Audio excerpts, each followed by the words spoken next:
मोक्षमार्गस्य नेतारं भेतारं कर्मभूभृतां ज्ञातारं विश्वतत्त्वानां वन्दे तद्गुणलब्धये।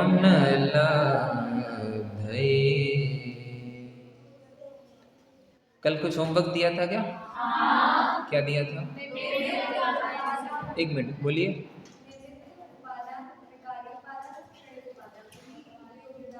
उपयोगिता। अच्छा, चलिए तैयार कौन करके आए हैं? हाँ, हर एक एक टॉपिक को लेना है। निमित्त की क्या उपयोगिता है, त्रिकाली उपादान, क्षणिक उपादान 1, क्षणिक उपादान 2। पहले अपन एक बार परिभाषाएं समझ लेते हैं, ठीक है। निमित्त उपादान ये किस व्यवस्था के अंग हैं? विश्व व्यवस्था के। हाथ ऊपर करके बोलना। ये निमित्त और उपादान इन दोनों को किस शब्द से कहा जा सकता है? हाँ बोलिए। विश्व व्यवस्था। विश्व में प्रति समय अनंत पर्याय होती हैं। उन अनंत पर्यायों को क्या नाम दिया जा सकता है? हाथ ऊपर कीजिए। क्या कह सकते हैं पर्यायों को? कार्य, ठीक है। और उन अनंत पर्यायों के निमित्त उपादान क्या है? ये निमित्त उपादान क्या है? ठीक है। चलिए, क्या निमित्त भी कारण है? हाँ, निमित्त भी कारण है या नहीं?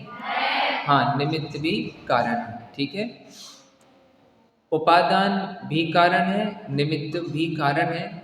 लेकिन निमित्त की परिभाषा, हाँ निमित्त की परिभाषा कौन बताएंगे? हाँ, लास्ट बोलिए। बैठे हाँ बोलिए। जो स्वयं कार्य रूप परिणमित ना हो परंतु कार्य की उत्पत्ति में अनुकूल होने का आरोप है। जैसे घड़ा में निमित्त चाक इत्यादि, जो चाक इत्यादि घड़े रूप परिणमित नहीं कर रहे हैं, लेकिन उसकी उत्पत्ति में वो सहायक है, माने हेल्प करते हैं, मतलब वो सपोर्ट करते हैं। बैठिए। निमित्त का मतलब सहायक है या नहीं? निमित्त का मतलब सहायक है या नहीं? तो निमित्त का मतलब क्या है? सहायक होने पे आरोप आए। अनुकूल का क्या मतलब होता है? जो कार्य रूप तो परिणमित नहीं हो, पर कार्य के होने पर जिस पर अनुकूल होने का आरोप आए। अनुकूल मतलब क्या होता है? बोलिए पीछे। उपस्थित हो। अनुकूल मतलब उसके लिए कुछ मदद करे। वापिस आप जो सुबह हम आपको पढ़ा रहे हैं, एट अ टाइम, एक समय में काम होना, उस समय काम होना। तो जब जब भी कोई कार्य होता है उस समय कोई ना कोई उपस्थित रहता है, ठीक है। तो उस उपस्थिति के ही कारण उसको निमित्त कहते हैं। ये बात समझ में आई कि नहीं आई? किसी को कोई क्वेश्चन? आइए इसको थोड़ा सा, चलिए पहले क्वेश्चन अपन परिभाषाएं कर लेते हैं, इसके बाद अपन क्वेश्चन आंसर्स करेंगे। उपादान किसे कहते हैं? उपादान किसे कहते हैं? निमित्त की परिभाषा से ही उपादान की परिभाषा बनानी है।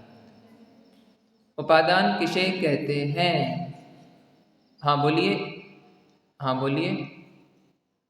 बहुत सरल है। निमित्त की परिभाषा आती है? निमित्त की परिभाषा किसको नहीं आती? नहीं आती? चलो फर्स्ट ईयर, निमित्त की परिभाषा कौन बोलेगा? हाँ बोलिए, बीच में, हाँ बोलिए, बैठे बैठे बोलिए। जो स्वयं कार्य रूप ना परिणमित कार्य की उत्पत्ति में अनुकूल होने का आरोप आ सके वो कौन है? निमित्त। उदाहरण, घड़े के होने में चकला, कुमार वगैरह, चक्र है ना। और इसी परिभाषा को अपन थोड़ा सा बदलें, जो स्वयं कार्य रूप परिणमित नहीं हो वो कौन है? निमित्त। और इसका ऑपोजिट कीजिए, वो कौन है? उपादान। सरल है कि नहीं है? अब बोलो, वो कौन है? और निमित्त कौन है?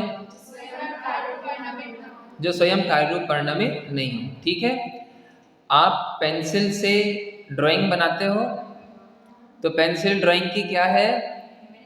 निमित्त। ड्राइंग कौन बनाता है?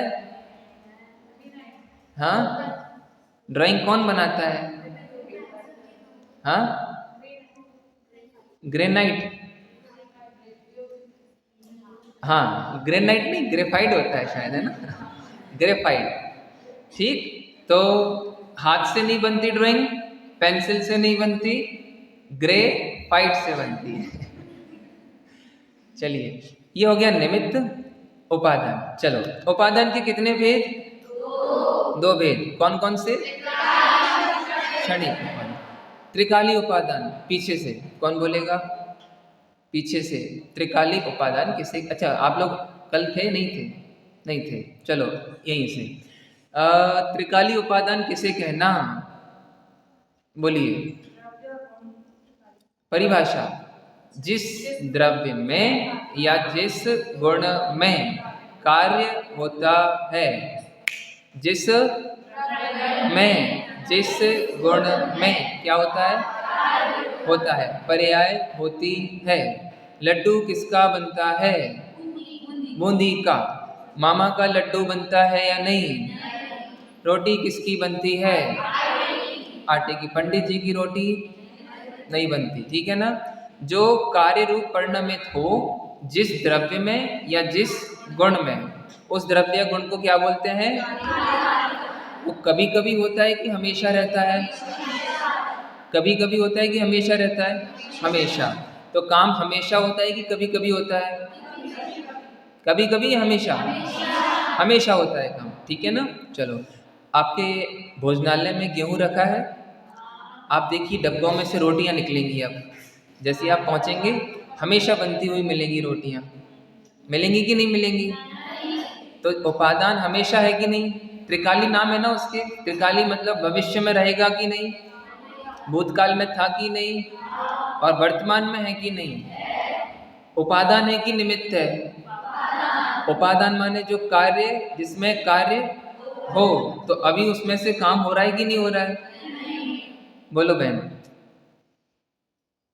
हो रहा है। तो आपको अभी भोजनालय में बनाने वाली रोटी नहीं मिलेगी, गेहूं वाली रोटी मिलेगी। वो त्रिकाली उपादान है ना, गेहूं।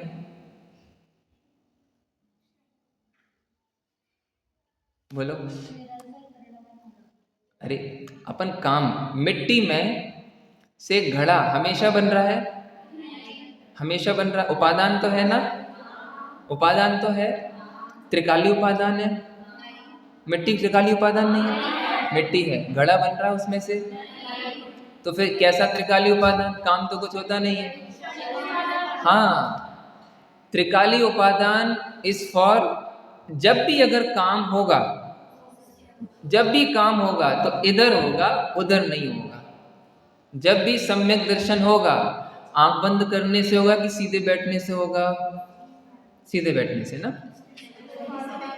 हाँ, दोनों से। किसी की आंख खुली है, सम्यक दर्शन हो सकता है कि नहीं? हो सकता है। कितने लोग बोल रहे हैं हो सकता है? बाकियों को क्या लगता है? आंख बंद होनी चाहिए।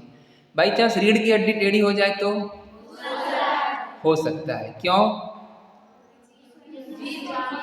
क्योंकि सम्यक दर्शन का उपादान रीढ़ की हड्डी, आंखें बंद होना नहीं। तो आंखें बंद होना क्या है? निमित्त है। जिसकी आंखें बंद हो सकती हैं उसके लिए आंखें बंद करने को कहा, और जिनकी आंखें बंद नहीं होती,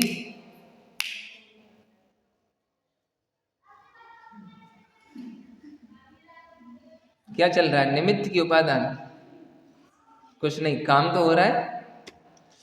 चलो खड़े हो जाओ, हो जाओ खड़े। बताइए, क्षणिक उपादान नंबर 1, बिना देखे क्या हूं? बोलो। क्षणिक उपादान नंबर 1, नाम बोलो। चलो फर्स्ट ईयर वाले बोलेंगे। बोलिए, सबसे पीछे बैठे बैठे बोलिए।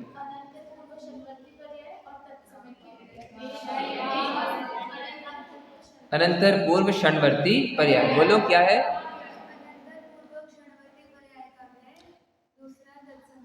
क्या है ये? क्षणिक उपादान। सावधानी हटी, पूरी सब्जी बटी। सुना आपने? नहीं सुना? राजस्थान में पूरी सब्जी बटती है? कोई राजस्थान का है यहाँ पे? पूरी सब्जी कब बटती है? जब किसी की डेथ हो जाती है, दुर्घटना के बाद जब डेथ हो जाती है तो क्या बचती है? सावधानी हटी, पूरी सब्जी। समझ में आया? बैठ जाइए। अब वापस, अब बताइए क्षणिक उपादान के दो भेद। बोलिए। हाँ आप ही बैठे बैठे बोलिए। चलो प्रश्न अनंत, अब वहां नहीं देखना, ठीक है? अनंतर पूर्व क्षणवर्ती पर्याय का व्यय ये किस बात को नियम से बनाता है, किस बात का नियामक है? आप कल थे क्या? कल क्लास में? हाँ बोलो।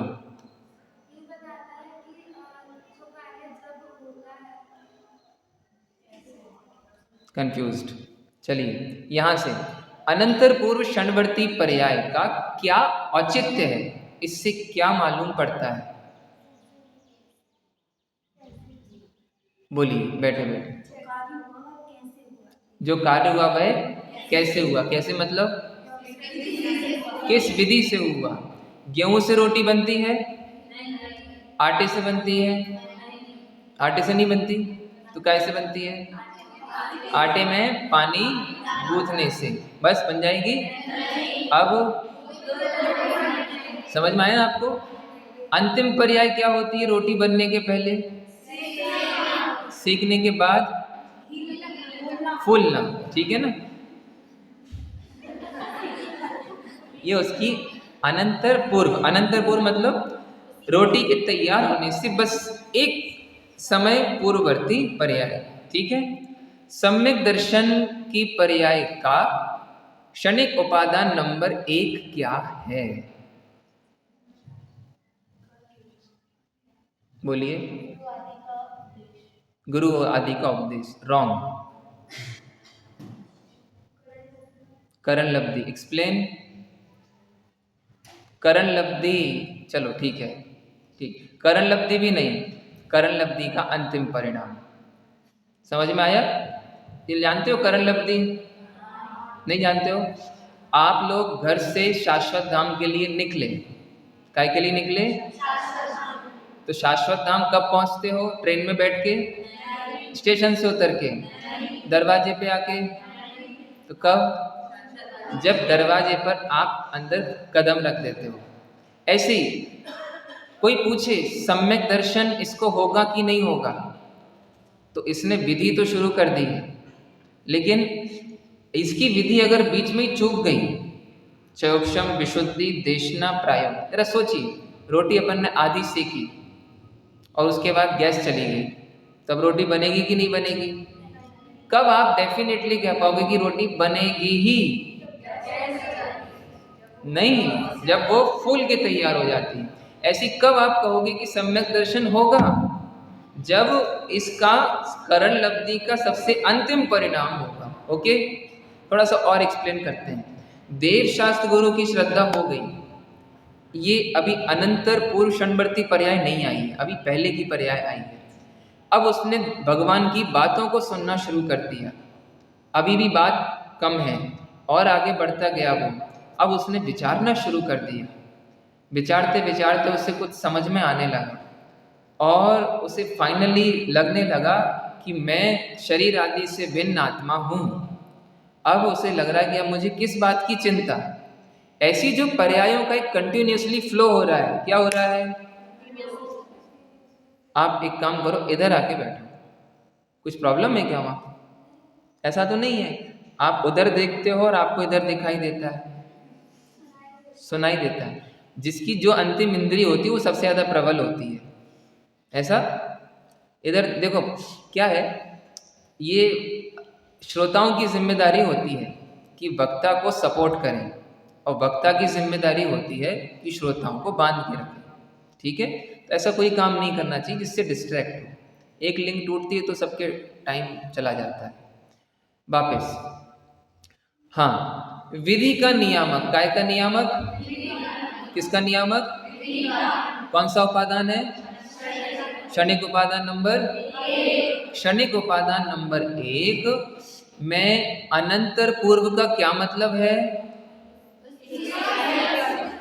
काम होने से एक समय पहले की पर्याय। अच्छा, वो एक समय पहले की पर्याय उससे पहले वाली पर्याय के बिना होगी कि उस पूर्वक होगी, और वो वाली पर्याय भी, क्या बीच में से किसी पर्याय को स्किप कर सकते हैं, इसको बोलते हैं अनंतर पूर्व क्षणवर्ती पर्यायों का। अनंतर, देखो ये काम है ना, अनंतर पूर्व, ये तो हो गया अनंतर पूर्व, फिर क्षणवर्ती पर्याय, ठीक है, पर्याय सिंगल नहीं है, वो पूरा का पूरा उसमें फ्लो है। ठीक, समझ में आया। तीसरा, क्षणिक उपादान नंबर 2, कौन बोलेगा, हाँ बोलिए, योग्यता, सबसे पीछे, ये किसका नियामक है, सबका, किसका, कौन बताएगा, काय का है ये, समय का, समय का। 4 क्वेश्चन बोले थे अपन ने, बोलो पहला क्वेश्चन क्या हुआ, ये काय के लिए है, कार्य के लिए। दूसरा, कहाँ हुआ, ये काय के लिए है। समझ में आ रहा है आप लोगों को पीछे, क्या पहला प्रश्न क्या है, क्या हुआ, दूसरा कहाँ हुआ, मतलब किस द्रव्य में या किस गुण में, तीसरा क्या है, कैसे हुआ, मतलब किस विधि से हुआ, और चौथा क्या है, कब हुआ। चलो अब अपन एक नया टॉपिक शुरू करते हैं। इन दोनों, अच्छा निमित्त की बात ले लेते हैं पहले। क्या निमित्त के बिना काम हो सकता है, क्या निमित्त के बिना काम हो सकता है, क्या पर्टिकुलर निमित्त के बिना काम हो सकता है, क्या कुमार के बिना घड़ा बन सकता है, क्या चक्र के बिना घड़ा बन सकता है, क्या लकड़ी के बिना घड़ा बन सकता है। आप थे कल, हाँ या नहीं, आप थे कल, हाँ थे ना, पक्के में।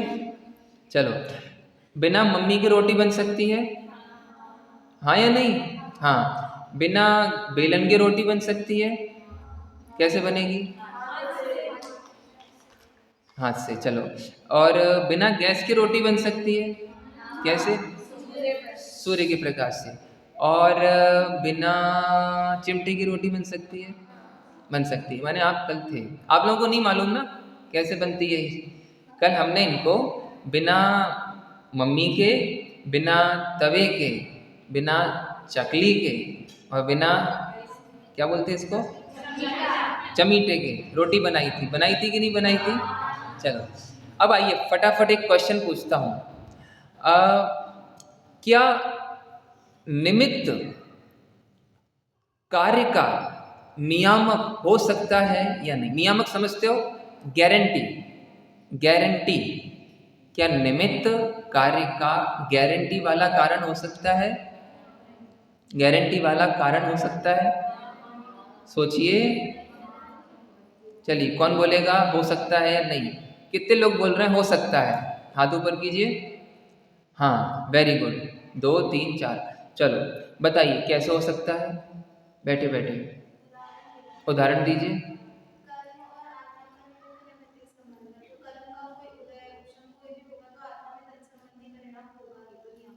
वापिस क्या बोला, कर्म का,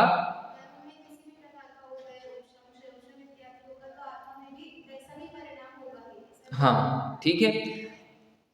आइए इसको थोड़ा सा समझते हैं। निमित्त के 2 भेद, निमित्त के कितने भेद, अच्छा वो तो रह गया। कितने लोग बोल रहे हैं कि इनकी बात भी अभी अधूरी सही है, ठीक है, अभी पूरी सही नहीं है ये। क्या निमित्त कार्य का नियामक हो सकता है या नहीं, कितने लोग बोल रहे हैं नहीं।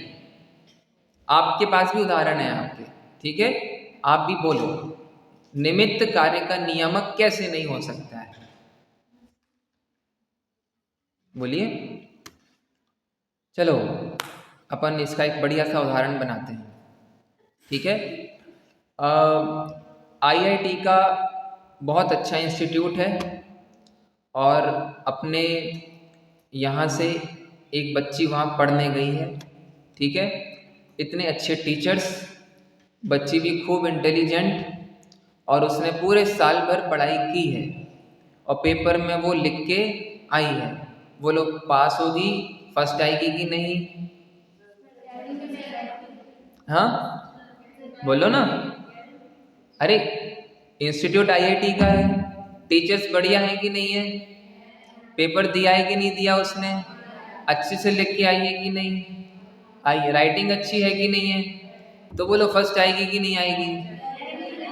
है गारंटी नहीं है, चलो सेकंड आएगी, पास हो जाएगी, पेपर पूरा करके आई है। एक मिनट बोलो।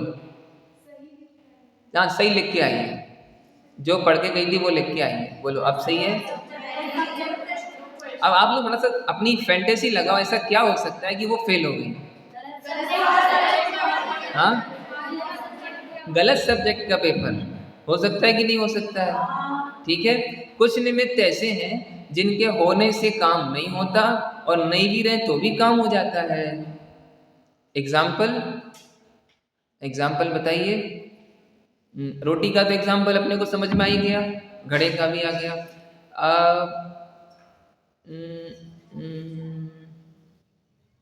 चलो अपन एक एग्जाम्पल लेते हैं। एक आंटी हैं, ठीक है, उनके अभी 2 बच्चे हुए हैं, ठीक, अंकल भी गोरे, आंटी भी गोरी, और उनके दोनों बच्चे भी गोरे। अब नया आने वाला है, न्यू कमर, कैसा होगा वो? हाथ ऊपर करके बोलो, गोरा या काला? हाँ कुछ तो बोलो। माँ गोरी, पिता गोरे, बच्चे गोरे, सब गोरे घर में, कोई हो सकता है? क्यों? तीर्थंकर के माता पिता कैसे होते होंगे? फिर उनके इतने वैरायटी वाले चाइल्ड कैसे हो जाते हैं? 2 गोरे, 2 सांवले, 2 हरियर, 2 लाल, कोई किसी के हरे माता पिता होते होंगे? तो कोई नियम नहीं है इसका, समझ में आया? जो आंखों से देखने वाले निमित्त हैं, जो बाहरी निमित्त हैं, उनका तो कोई नियम ही नहीं है। एक निमित्त ऐसा है जिसको अंतरंग निमित्त बोलते हैं। कैसा बोलते हैं? वो कुछ इस तरह का कनेक्टेड है कि वो बताता है कि काम होगा तभी मेरे को आप लोग बुला पाओगे या मेरा नाम लोगे। जो 8 कर्म हैं, या जैसे यूं समझ लीजिए, कर्म ही मूलतः अंतरंग निमित्त है, इसके अलावा और कोई अंतरंग निमित्त है ही नहीं, ठीक है। एक बात बताइए, धर्म द्रव्य का काम क्या है? चलने में सहायक बनना। क्या बनना? सहायक बनना, ओके। और अधर्म द्रव्य का काम क्या है? चलने में, रोकने में सहायक बनना। दोनों सहायता करते हैं, चलाते हैं। और जरा सोचिए, अगर ये दोनों चलाने लग जाएं और रोकने लग जाएं तो कुछ हो पाएगा? कितनी कंट्रोवर्सी हो जाएगी। धर्म बोलेगा अबे उठ जा, और अधर्म क्या बोलेगा? बैठ जा। कैसे बनेगी बात? समझ में आया? तो धर्म द्रव्य, अधर्म द्रव्य, ये फोर्स नहीं करते, उकसाते। राजवार्तिक देखे आप लोगों के कोर्स में? राजवार्तिक है, राजवार्तिक, उसमें आप पढ़ोगे ये धर्म अधर्म द्रव्य उकसाते नहीं है। उकसाना समझते हो आप? उकसाना, देखो हम तुमसे बोल रहे हैं, हमसे बोलना नहीं, अगर तुमने उकसाया तो हमसे बुरा कोई नहीं होता। ऐसा नहीं है, कोई किसी को उकसा ही नहीं सकता। धर्म द्रव्य उकसाते नहीं है चलने फिरने, ठीक है। चलो तो वापिस, अब निमित्तों के 2 भेद। इधर देखिए, निमित्तों के एक भेद है अंतरंग निमित्त और दूसरा, वापिस बोलिए, बहिरंग निमित्त। 8 कर्म ये अंतरंग निमित्त है। क्या है ये? ठीक है। और बाकी जितना भी शरीर की अवस्थाएं, संयोग और जीव की अवस्थाएं, ये कैसे निमित्त है? ये बहिरंग निमित्त है, ठीक है। अंतरंग निमित्त से नियम बन जाता है कार्य का। देखिए, किसी जीव को, सुनिए, किसी जीव के, जरा देखना आप, इधर देखो आप, मैं आपको पर्याय की स्वतंत्रता जिनवाणी से दिखलाता हूं। एक जीव है, उसको एक समय बाद अब उसे पेड़ बनना है। क्या बनना है? पेड़ बनना है, ठीक है। अभी उसकी कितनी इंद्रियां हैं? उसको कितनी इंद्रियों वाला ज्ञान है? संगी है कि असंगी? और जैसे ही उसने अपना ये वाला शरीर छोड़ा और अगले समय से उसका वृक्ष वाला नाम कर्म का उदय आना शुरू हो गया, तो ज्ञान में कैसा चेंज आया? अचानक 5 इंद्री से कहाँ आ गया ज्ञान? एक इंद्री में आ गया, ठीक है। तो इससे ये मालूम पड़ रहा है कि ज्ञानावरण अब 5 इंद्री से सिमट के एक इंद्री वाला हो गया है। ज्ञानावरण का उदय स्पर्शन इंद्री वाला, तो यहाँ जीव में उसकी योग्यता प्रकट हो गई है। समझ में आया कि नहीं आया? अचानक अभी कोई पूछे इस जीव, एक बार क्या हुआ, एक व्यक्ति, संजीव जी गोदा ने घटना सुनाई थी। एक व्यक्ति घोड़े पे बैठा था। काय पे बैठा था? और एक बुजुर्ग व्यक्ति उसके पास से निकला और बोला, ये आप किस मुर्दे की शादी कर रहे हो? तो बोले, मुर्दा है कि जिंदा है ये? बोले, मुर्दा है, अभी 1 घंटे में मर जाएगा ये। तो बोले, कैसे बोल रहे हो आप? बोले, इसका जो माथे का तिलक है ना, इधर देखो, वो सूख गया है, इतना पसीना आ रहा है, गर्मी माने इसके पूरे शरीर का तेज निकल रहा है, और आधे घंटे बाद वो मर गया, ठीक है। तो आयु कर्म का खिरना ये बता रहा है कि अब जीव को जाने का टाइम हो गया है। समझ में आ रहा है आपको? अंत स्वामी जी इसको बहुत अच्छा बोलते थे, सभी ध्यान से सुनना। जिनवाणी बिल्कुल पोस्टमैन की चिट्ठी जैसी है। कैसी है? आपको मालूम है, आप शाश्वत धाम के लिए चिट्ठी डालो, सबसे पहले कहाँ डालोगे आप? पोस्ट ऑफिस में। फिर वहाँ से कहाँ जाएगी? आपके मेन ऑफिस में जाती है, ठीक है। फिर वहाँ से यहाँ आती है, क्या कहते हैं, राजस्थान। राजस्थान में मेन सेंटर पे, फिर उदयपुर, फिर यहाँ, और फिर शाश्वत धाम। ऐसे ही होता है ना। मैं सच कहूँ आपको, अभी वैसे आप लोग थोड़े से थके थके लग रहे हो, आप लोगों को बीमारी भी हो रही होगी, बुखार है किसी को? क्या खांसी जुकाम है? हाँ, 2 दिन 3 दिन इंतज़ार करना, आपका बुखार ठीक हो जाएगा, ठीक। अभी आप सुनो, जिनवाणी, सभी ध्यान से सुनना, जिनवाणी को एनी हाउ आपको आत्मा तक लेके आना है। कहाँ तक लेके आना है? तो सबसे पहले आपको बोला, सुनो, अरिहंत पिताजी तेरे, जिनवाणी माता तेरी, और ये वाले पिताजी तेरे, ये वाली माता तेरी, तू जैन है। तो आपको पहले वहाँ से हटा दिया, वो मंदिर तेरे नहीं है, यही मंदिर तेरा है। अब मंदिर आ गए तो सुनो, मंदिर नहीं, धर्म कर्म करो कुछ, तब तो मंदिर आना काम का है। तो चींटी को मत मारा करो, ठीक है। आपको याद है जब आप बचपन में गिर जाते थे तो आपकी मम्मी आपको लग जाती थी तो वहाँ फूंक लगाती थी, और आपको संतुष्ट करने के लिए क्या करती थी? चींटी को मारती थी, इसको मारती थी, मेरी बेटी को मारती है, ले ले, ऐसा करती थी कि नहीं करती थी? अभी भी बाई चांस आप केले के छिलके पे पैर पड़ जाए और गिर जाओ तो मम्मी फिर किसके कान पकड़ती है? केले के छिलके के। समझ में आया? एक बात समझना, मोक्ष का मार्ग क्या होता है? 1 स्टेप फॉरवर्ड, एक स्टेप आगे बढ़िए। पहले जहां तक समझते थे अब उससे 1 कदम आगे बढ़िए। समझ में आ रहा है? बचपन में आप लोग मार्केट जाते थे तो मार्केट को क्या बोलते हैं अपने यहाँ? बाजार। और बच्चों को क्या बोलते हैं? बज्जी। क्या बोलते हैं? बज्जी। समझ में आ रहा है? मैं आपको क्या उदाहरण दे रहा हूँ, जिनवाणी उस मिथ्या दृष्टि को कान पकड़ के मोक्ष मार्ग पे लाने की एक अच्छी सी माँ जैसी है। तो मम्मी बोलती है, जा लल्ले, पापा की पीपी पे बैठ के बज्जी चला जा। समझ में आया? पीपी समझते हो आप? ठीक है। और बज्जी बाजार। और जैसी बज्जी से आया, ओ ले ले ले ले, हप्पा खा लो, मम पी लो, ठीक है, ठीक है, ये हो गया। अब जरा देखिए, आप आपके भैया को ऐसे बचपन से सिखाते आए थे, मम पी लो, हप्पा खा लो, बच्ची चले जाओ, पीपी पे घूमाओ। अब आपके भैया को लड़की वाले देखने आए। क्या देखने आए? लड़की वाले देखने आए। तो आपका भैया मम्मी से बोल रहा है, मम्मी मम्मम मिलेगा क्या? मम्मी भूख लगी, हप्पा दो ना। मम्मी चलो बज्जी चलते हैं। तो बोलो लड़की वाले पसंद करेंगे कि नहीं करेंगे? तो आप क्या बोलेंगे? भैया अब तो बड़ा हो गया है, 1 स्टेप फॉरवर्ड। समझ में आया? पहला धर्म था मंदिर जाना, दूसरा धर्म था पाठशाला आना, तीसरा धर्म था प्रवचन सुनना। ऐसे ही हुआ ना आप लोगों के साथ? चौथा धर्म था स्वाध्याय करना, पांचवा धर्म शाश्वत धाम आना, छठवां धर्म यहाँ आके क्लासेस सुनना, सातवां धर्म क्लासेस को नोट्स बनाना, फिर सेकेंड 12th के बाद अब समझने की कोशिश करना, फिर अपने जीवन में लगाना। आगे बढ़ रहे हैं कि अपन वहीं के वहीं हैं? समझ में आया?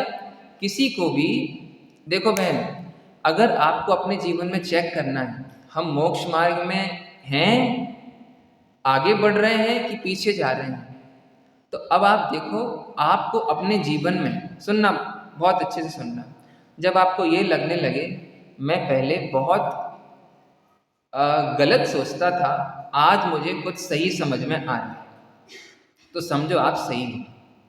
पहले मंदिर जाना धर्म लगता था कि नहीं लगता था? अब लगता है कि नहीं? अरे कुछ तो बोलो, अभी भी लगता है? मंदिर जाना धर्म है कि नहीं है? सच्ची वाला धर्म है कि नहीं है? वो पीपी वाला धर्म हो सकता है, सच्ची वाला धर्म तो नहीं है। ठीक है ना? आप ही चेक करो, आपको पहले आत्मा कैसा लगता था, अब आत्मा कैसा लग रहा है? पहले आपको मोक्ष मार्ग कैसा लगता था, आज कैसा लग रहा है? ये आप कंटिन्यूसली फॉरवर्ड हो रहे हो ना, ये मोक्ष मार्ग कहलाता है। समझ में आया कि नहीं आया? आया कि नहीं आया? नहीं आया? आया कि नहीं आया? ठीक है, तो मैं आपको ये बता रहा था, अंतरंग, स्वामी जी बताते हैं अंतरंग निमित्त इसलिए बताया कि अब सुनो, अगर आपको किसी से लड़ना भी हो तो दूसरों से नहीं लड़ो, अपने कर्मों से लड़ो। दोष देना है तो राम जी को दो कि सेनापति को दो? किसको दे फिर? पहले दोष दो कर्मों को। पश्चाताप में आया है, विगत भव में जो बांधे वही फल देते, किया होगा भयंकर मैंने गत भव। कर्मों को दोष दे दिया, अब चलो कर्मों से लड़ने चलते हैं। रेडी? कर्म दिख रहे हैं आपको? कर्मों से लड़ सकते हैं। कर्म किसने बांधे? स्वयं ने। तो किससे लड़ना? अब स्वयं से लड़ना। तो लड़ें। अब आपने जो पहले पाप किए थे, आज वो पाप हैं कि नहीं है? पहले आपने जो गलतियां की थी, क्या वो गलतियां आज हैं आपके साथ? पहले आपने बचपन में मास्टर जी की कुर्सी के नीचे जो पानी का गुब्बारा रखा था होली के दिन, अप्रैल फूल के दिन अपने दोस्तों को मिर्च वाले पान खिलाए थे, तो उस दिन की कोई भी चीज अभी आपके साथ है कि नहीं है? है कि नहीं? बचपन की कोई चीज आपके साथ है कि नहीं है? बचपन में जब आप ऐसे नाक पहुंचते थे, अभी कोई बात है आपके साथ क्या? लेकिन उसका ज्ञान तो है ना। तो पहले जो कर्म बांधे, जो पाप किए, इधर पहले जो पाप किए, क्या वो पाप अभी हैं क्या? हैं क्या? उनका प्रागभाव हो गया कि नहीं हो गया? और वर्तमान में उनका कोई इफेक्ट है क्या? समझ में आ रहा है कि नहीं आ रहा है? अरे कुछ बात समझ में आ रही है कि नहीं? जिनवाणी कहती है कर्मों से भी नहीं लड़ो, अपने से भी नहीं लड़ो, आप वर्तमान में एकदम बढ़िया हो। आप अपनी आत्मा की सत्ता को जान के वर्तमान को भी सुधार सकते हो। भूतकाल तो जो है सो है, और भविष्य काल की तो आने की बात अभी है ही नहीं। समझ में आ रहा है? ठीक है, अपनी बात क्या चल रही है? आज थोड़ा सा बहुत भारी भारी हो रहा है ना, पंडित जी ने भी बहुत भारी ले लिया आज। नहीं लिया? पंडित जी का विषय समझ में आया आपको? चलो भाई एक डायलॉग बोलो पंडित जी के प्रवचन से। दृष्टि में और परिणति में लघुता, और सम्यक दर्शन का उपाय समर्पण, और फिर निर्विकार, कुछ नहीं करो। ठीक है, चलो मैं इस टॉपिक को पूरा कर लूं, बस अपनी क्लास पूरी कर दूंगा।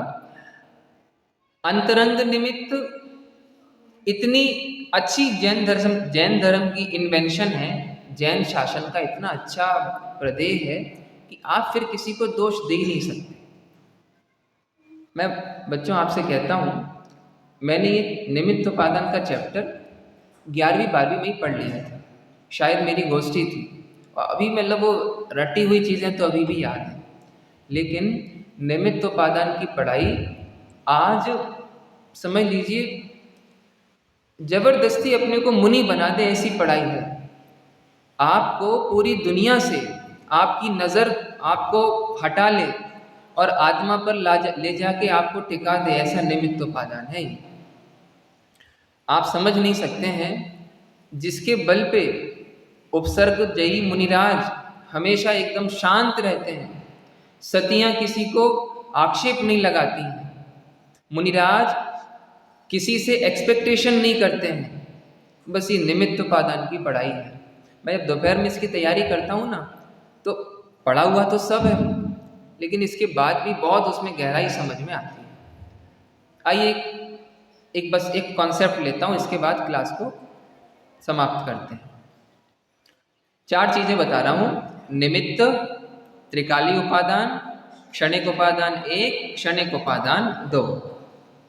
निमित्त, इससे क्या सीखना, सब बस इसको याद करना, इसके बाद क्लास पूरी करेंगे। निमित्त, झूठी आशा नहीं करना। बोलिए, जोर से बोलिए। त्रिकाली उपादान, कभी निराश नहीं होना, कभी निराश। क्षणिक उपादान नंबर 1, कभी प्रमादी नहीं होना, नहीं होना, ठीक है। और क्षणिक उपादान नंबर 2, कभी अधीर नहीं होना, ठीक है। 4 बातें, निमित्त से झूठी आशा, त्रिकाली उपादान, बोलिए, क्षणिक उपादान नंबर 1, क्षणिक उपादान नंबर 2, कभी अधीर नहीं होना। अब आप मेरे को एक्सप्लेन करो इन सब को, है ना। निमित्त तो सरल है, कर सकते हो। निमित्त से क्या करना है, ठीक है। छायिक सम्यक दर्शन लेना है तो किसके पास चले, केवली और श्रुत केवली के पास, ठीक है। छायिक सम्यक दर्शन के लिए किसकी आशा करना, क्या केवली भगवान के पास जाने से होता है, या जिसको छायिक सम्यक दर्शन होता है उसके पास केवली आ जाते हैं। अग्रीड, समझ में आ रहा है आपको। मोक्ष जाना है तो नग्न दिगंबर मुनि दशा लेनी होगी कि नहीं, बोलो। लेनी होगी। पीछे का मंडल लेना होगा कि नहीं, नहीं। चलो, केश लॉन्च करना होगा कि नहीं, करना होगा। 5 महाव्रत 5 समिति पालनी होगी कि नहीं, बिल्कुल पालनी होगी। और क्या आंख बंद करके ध्यान लगाना होगा कि नहीं, चलो। नग्न दिगंबर हुए बिना किसी को आज तक मोक्ष हुआ है या नहीं, नहीं, पक्का, गलत। एक मुनिराज नग्न दिगंबर हो गए और उनके ऊपर किसी ने वस्त्र रख दिया, अब बोलो मोक्ष होगा कि नहीं होगा। अरे अभी आप क्या बोल रहे थे, नग्नता तो चली गई ना, शरीर नग्न है कि परिग्रह सहित है। मैंने क्या पूछा था, नग्न दिगंबर मुनि हुए बिना, तो बोलो ना, बात समझ में आई। कौन सी नग्नता, अंतर की, अंतरंग परिग्रह मिट जाए और बाहर में कोई 1000 रत्न रख दे तो मोक्ष हो सकता है कि नहीं। सोचो, आप लोग अर्चिका बन जाओ, इमेजिन करो, और कोई आपकी पीछे कमंडल लेके भाग जाए, तो फिर आपको संयम हो सकता है कि नहीं, हो सकता है कि नहीं। अरे जो लेके गया है वो लेके आ जाएगा, क्योंकि पीछे का मंडल का वो क्या करेगा, ना उससे झाड़ू लगा सकता है, ना उसमें भोजन कर सकता है कमंडल में, ठीक है। चलो, आंख बंद किए बिना मोक्ष हो सकता है कि नहीं, आंख बंद किए बिना हो सकता है। कैसे हो सकता है? किसी के बाई चांस उपसर्ग से फेंका, ठीक है, और आंख बंद करी लेकिन हवा का प्रेशर आता है ना, तो आंख खुल गई, तो मोक्ष होगा कि नहीं होगा? किसी की रीढ़ की हड्डी टेढ़ी हो जाए तो मोक्ष हो सकता है कि नहीं? है? मोक्ष में रीढ़ की हड्डी सीधी होनी चाहिए कि नहीं? आपको नहीं मालूम? वज्र वृषभ नाराज और सम चतुरस्त्र, मोक्ष में जितने लोग गए सबकी रीढ़ की हड्डी सीधी होगी? कौन बोल रहा है नहीं? जरूरी नहीं है, नहीं है जरूरी। तो कैसे आप सोचते हो सिद्ध भगवान, उनके आत्म प्रदेशों का आकार कैसा होगा? ऐसा होगा, हाँ? तो अंतिम शरीर से किंचित न्यून होते हैं आत्म प्रदेश, तो आत्म प्रदेशों का आकार ऐसा होगा कि नहीं होगा? हो सकता है कि नहीं? आपको एक मजे की बात बताऊं, सुनना है कि नहीं सुनना है? पीछे वाले सुनो। मोक्ष जाने के लिए, इधर सुनिए, मोक्ष जाने के लिए निमित्त में भी सिर्फ वज्र वृषभ नाराज संगनन चाहिए। संस्थान का कोई नियम नहीं है। सिर्फ तीर्थंकरों के लिए लगता है सम चतुरस्र संस्थान, बाकी हुंडक संस्थान, कैन यू इमेजिन? हुंडक संस्थान, 10 जगह से टेढ़ा हुआ शरीर। कुब्जक संस्थान, बौना शरीर, एक ऐसा शरीर है ऊपर से नीचे से चौड़ा है, बरगद के नहीं सीप की तरह, और ऊपर जाके ऐसा हो जाता है। समझ में आ रहा है आपको? ऐसे वैरायटीज वाले लोग होते हैं ना, नीचे एकदम चौड़े चौड़े, ऊपर एकदम सकरे सकरे, और कुछ ऐसे ऊपर एकदम चौड़े नीचे एकदम सकरे। ऐसे अनंतों जीवात सिद्ध हैं। तो बोलो क्या बाधा है? कोई बाधा है क्या? नहीं है ना। कोई आपको चिढ़ाए और आप चिढ़ो, ये जरूरी है कि नहीं है? नहीं है। कोई चिढ़ाए तो आपकी असाता वेदनी का उदय है कि नहीं है? है कि नहीं? बोलो। असाता वेदनी तो है ना। चलो मुझे एक बात बताइए कि कोई चिढ़ाए और अपन परेशान नहीं हो, इसके क्या सॉल्यूशन हो सकते हैं? हैं? इग्नोर। पक्का आप इग्नोर करते हो? हाँ, आप लोगों को कोई चिढ़ाए, आपको ऐसे ऐसे करे, फिर ऐसे ऐसे करे। अब आप लोग अच्छे से जानते हो कैसे चिढ़ाते हैं आपस में, तो कैसे आप बिना चिढ़े हुए रहते हो? एक बहुत अच्छी बात हमको पंडित जी ने बताई थी, आप लोग भी उसको यूज करना, ठीक है? कोई आपको चिढ़ाए, आप लोग क्या चिढ़ाते हो आपस में? सुगली वगैरह चिढ़ाते होगे ना। चलो, तो कोई ने आपको कहा सुगली, तो आप उसको कहना क्या कहा? सुगली। क्या कहा? क्या कहा? करना। तो वो कैसा पागल है ये, तो वो खुद ही चिढ़ जाएगा। चलो वापिस, झूठी आशा किससे नहीं करना? निराश क्यों नहीं होना? त्रिकाली उपादान। अधीर क्यों नहीं होना? क्षणिक उपादान नंबर 2। और प्रमादी क्यों नहीं होना? अचानक आपके घर में पंडित जी आ जाएं और आप घबरा गए और दरवाजा बंद कर दिया क्योंकि खाने के लिए रोटी नहीं थी, तो बोलो निराश होना कि नहीं होना? कोई रोटी के लिए गेहूं है कि नहीं है? है। गेहूं क्या है रोटी का? त्रिकाली उपादान। क्या है? त्रिकाली उपादान। तो पंडित जी की थाली में गेहूं रख दें तो क्या रखें? कैसे बनेगी रोटी? क्षणिक उपादान नंबर 1। प्रोसेस करनी होगी ना। तो अपन प्रमादी होंगे या फिर उत्साही होंगे? अपन ने रोटी बना दी, मैंने आटा लगा लिया और अपन घबरा रहे हैं, पंडित जी अभी तक रोटी नहीं बनी, पंडित जी अभी तक रोटी नहीं बनी। घबराने से काम होगा क्या? धैर्य या अधीरता? चलो अब इसका एप्लीकेशन, सम्यक दर्शन के लिए किसी की आशा करना? करना? बिल्कुल करना कि नहीं करना?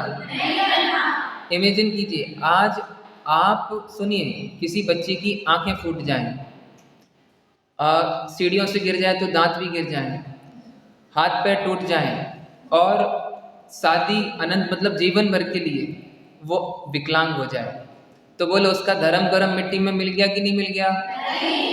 मंदिर जाए बिना धर्म हो सकता है कि नहीं? बिना प्रवचन सुने मोक्ष धर्म हो सकता है कि नहीं? क्यों? क्योंकि ये सब उपादान है। ये सब क्या है? निमित्त से कार्य होता है, निमित्त के नियम से कार्य होता है, निमित्त होने के समय कार्य होता है। कार्य के समय निमित्त होते हैं, कोई कार्य का नियामक निमित्त है नहीं है। और एक बात बताऊं आपको, चलो एक बाद में बताऊंगा, अभी सुनो आप। सम्यक दर्शन के लिए निमित्तों की ओर नहीं देखना, सम्यक दर्शन के लिए निराश होना। हमारी तो बुद्धि में सर बोलते हैं भूसा पड़ा है, भूसा समझते हो आप? बोलते हैं ठस्सी है एकदम, मतलब ज्ञान में अक्ल नहीं आती, परीक्षा मुख का सूत्र अभी तक याद नहीं हुआ। वो वाला सूत्र याद है, सबसे बड़ा सूत्र? नहीं, दूसरे अध्याय का, कोवा तत्प्रतिभासे।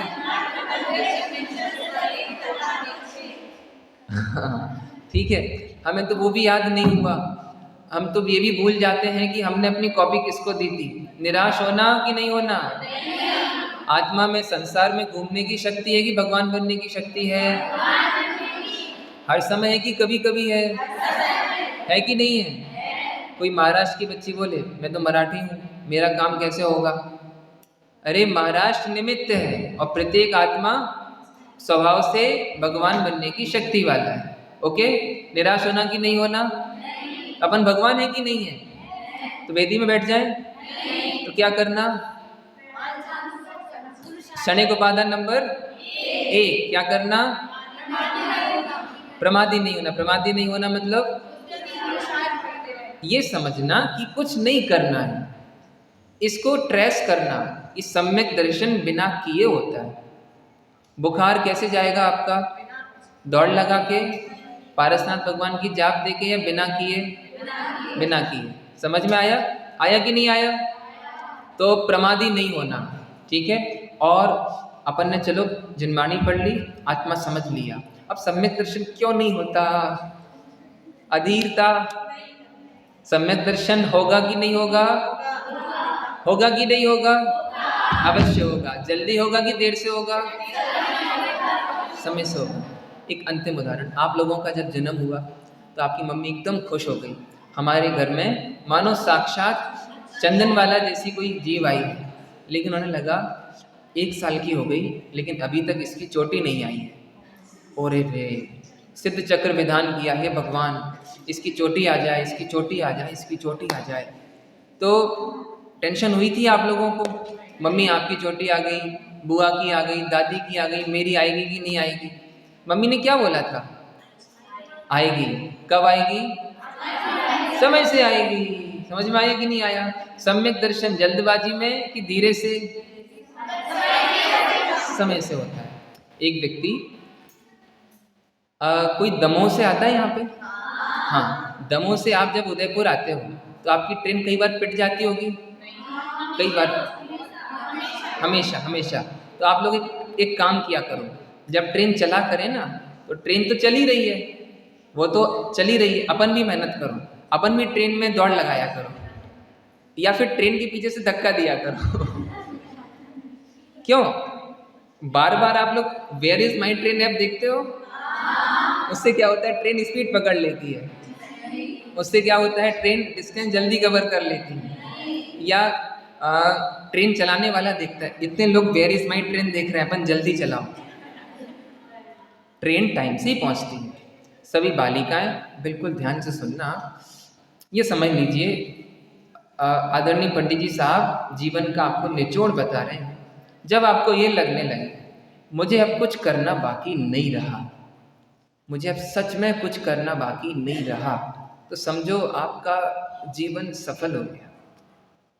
सम्यक दर्शन की एक सबसे बड़ी चैलेंजिंग मतलब बाउंड्री है, चैलेंजिंग उसका एक पड़ाव आता है। एक बार बार बात आती है कि चलो समझ तो लिया लेकिन करें, कुछ तो करें। लगता है कि नहीं लगता है? करना होगा कि नहीं करना होगा? ये निमित्त उपादान कह रहा है। निमित्त मिलाने से मिलते हैं या जो होता है वही निमित्त बन जाता है? वही निमित्त बन जाता है। आप में सम्यक दर्शन करने की ताकत है कि नहीं है? आप में भगवान बनने की शक्ति है कि नहीं है? कौन से उपादान से? ठीक है, आप में भगवान बनने की शक्ति है और आप भगवान बनने की शक्ति को पहचान रहे हो कि नहीं पहचान रहे हो? भरोसा है कि नहीं है? हम होंगे नहीं ज्ञानवान, ठीक है, क्योंकि मन में है विश्वास। तो त्रिकाली उपादान का विश्वास है कि नहीं है? है। ये हो गया आपका क्षणिक उपादान नंबर 1। यही तो होता है पुरुषार्थ, आत्मा का विश्वास करना।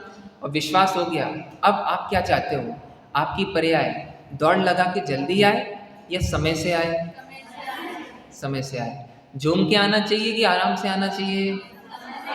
समय से आना चाहिए। एक ट्रक के पीछे लिखा था सावन का इंतजार, और 1 घंटे बाद उसका एक्सीडेंट हुआ दूसरे ट्रक से। उस ट्रक पे लिखा था सावन आया धूम मचा के। ठीक है, अगर सच में सम्यक दर्शन अचानक आ जाए आपके पास तो आप बोलेंगे उड़ी बाबा इतनी जल्दी आ गया तू, मेरी तैयारी भी नहीं है।